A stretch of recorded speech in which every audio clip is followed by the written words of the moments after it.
Hello, everyone. This is Miss Lotta doing the lecture on the key countries in World War One. So, what was Europe like on the eve of World War One? And again, this is just a map of Europe. You can see it's mostly like the borders of the countries are mostly like what they are today, with the exception of a few countries. And then we'll pick up with Great Britain. So, Great Britain's government was ruled by a parliament, so kind of like our Congress. So they had parliament and a prime minister. There was a king, King George V. He had very little power. And Britain also had a very large empire. So if you look at the map, all of the countries in red were actually colonies or part of the British Empire. So they had a lot of raw resources, which is going to help their economy. They had a very strong economy. They were highly industrialized, which meant there were a lot of factories producing goods with the raw resources. Most people lived in cities, so if you think back to the problems that we talked about on the first day of school with the progressive era, a lot of people living in cities are going to cause some problems. Britain's real problems on the eve of World War II was that parts of the empire wanted independence. So places like India and Ireland are going to want independence. They want to separate from Britain. There were bad conditions for many people. Most people in the British Empire were poor, lacked food and medical care. They had a limited right to vote, so only wealthy white men could vote in Britain. In Britain, this isn't a real problem, but they had a small army, but they had the world's biggest and best navy, but their land army was very small, highly trained, but very small. So Britain's goals going into World War I, they want to keep the status of #1 navy in the world. They want to keep all of their colonies, and they want to make sure no one threatens the security of their island nation. All right, so France's government was led by a parliament and a prime minister. For their economy, they were industrialized with some smaller businesses, and they had many small family farms. Half the population in France lived in cities.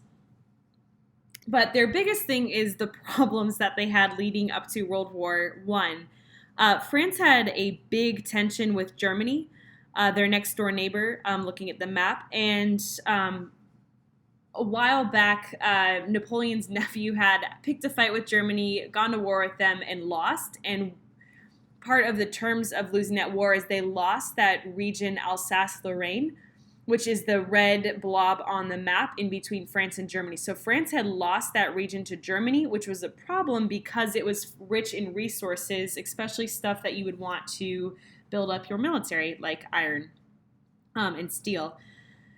So France lost Alsace-Lorraine. So their #1 goal leading up to World War I is going to be regaining Alsace-Lorraine, which was probably going to help lead to war because the way to get that back would be going to war. Russia on the eve of World War I was led by a czar, basically a king. The difference between Britain, France, and Russia is the Russian czar had absolute power. So anything that he decided, he could make a law, he could change. He had all of the power. Russia was pretty much like the feudal system from the Middle Ages, where common people had no voice in the government and they had very few rights. And most people in Russia were poor peasants with very, very little rights. Russia was trying to industrialize, but they lacked the money and expertise, so they were kind of trying to catch up with the rest of Europe, but just weren't quite able to get there. The problems for Russia is, again, most people in Russia were poor peasants. They had a rapidly growing population on top of that, and they had more people than the country could really support. Another big problem for Russia is they had a lot of nationalities and ethnic groups within the empire, which is just kind of hard to manage. And their #1 goal, and this has been a goal for Russia since like Ivan the Terrible all the way up to Putin today, the #1 goal for Russia is going to be to get a warm water port. So Russia will want access to a warm water port so that it makes trade easier for them, since most of their ports close up during the winter, or almost all of them close up during the winter. And they're also going to want control of the straits. They're going to want to, not only do they want a warm water port, but they need a strait, which is a geographical feature. They need a strait to get their ships out into like the Atlantic through the Mediterranean. So that's going to be their goal, is, again, getting a warm water port. Germany, on the eve of World War I, was run by the Kaiser, which is like Caesar for king. So Germany had a king who was in charge. Their economy was growing, so they had a growing industry, especially in iron and steel, which is going to help them have a very strong military. So the other part with the economy is they had a very strong military. And Germany's problems, if you look at a map of Europe, Germany was surrounded by the rest of Europe. So they're really worried about being surrounded by enemies should war break out. Germany also became an official country in the 1870s, so they formed a lot later. They did not get colonies when everyone else did. So one of their other problems is they didn't get colonies when everyone else did. And the map on the screen is of Africa, and it's of European colonies of Africa. So you can see that pretty much all of Africa was split up between the countries of Europe in order to get raw resources. And kind of the third problem for Germany is they felt really disrespected by the rest of Europe, kind of because they're a young nation at this point. They didn't really get colonies. They have a growing military, so they want to be respected, but they don't feel like the rest of Europe is giving them that respect. So their goals are going to be gain respect, gain colonies, and avoid being surrounded by enemies. So they obviously can't just pick up Germany and move, so they're going to try to find allies that can help them with this. Moving on to Austria-Hungary. So Austria-Hungary's government, they had an emperor, and he was very, very, very old at the time that World War I broke out. Austria-Hungary had some industry, but most people were peasants, and in fact, a lot of people were moving out of Austria-Hungary and immigrating to the United States. Their biggest problem is they had many ethnic groups that wanted independence. So if you look at the map of the Austro-Hungarian Empire, all of those colors are different ethnic groups.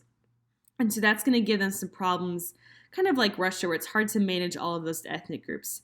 On top of that, their other problem is that their neighboring countries wanted some of their land. So if you look to the south of the Austro-Hungarian Empire, you can see the country of Serbia. Teeny tiny little country, but they wanted some of Austria-Hungary's land. And we'll talk about that in a little bit. So the biggest goal for Austria-Hungary is to keep the land that they have. And there are some other key countries, starting with Serbia. So if you look at the map, again, you can see Serbia to the south of Austria-Hungary. Some of the ethnic groups within Austria-Hungary were related or closely related to the Serbs. So they wanted to form a greater Serbia, and they wanted all Serbians to be one nation, which means taking land away from Austria-Hungary. Serbia also wanted stronger ties with Russia because they saw Russia as having the ability to protect them from the Austria-Hungarian Empire. Another key player is the Ottoman Empire, which is pretty much modern-day Turkey, and for several hundred years, the Ottoman Empire had been a dominating force in the Middle East. But on the eve of World War I, it was starting to collapse from within, and historians kind of call the Ottoman Empire like the weak man of Europe.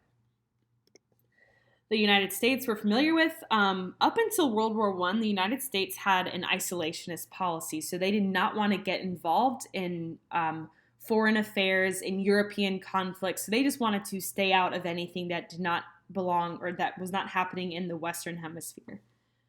And the final group is Japan, or the final country is Japan. And remember, in 1905, Japan had just absolutely dominated and crushed the Russian Navy. And so they kind of saw themselves as more influential. They deserved more colonies. They deserved more respect on a global scale. And they weren't quite getting that from Europe. But Japan is going to be a bigger influence in World War I. And that concludes our lecture for today.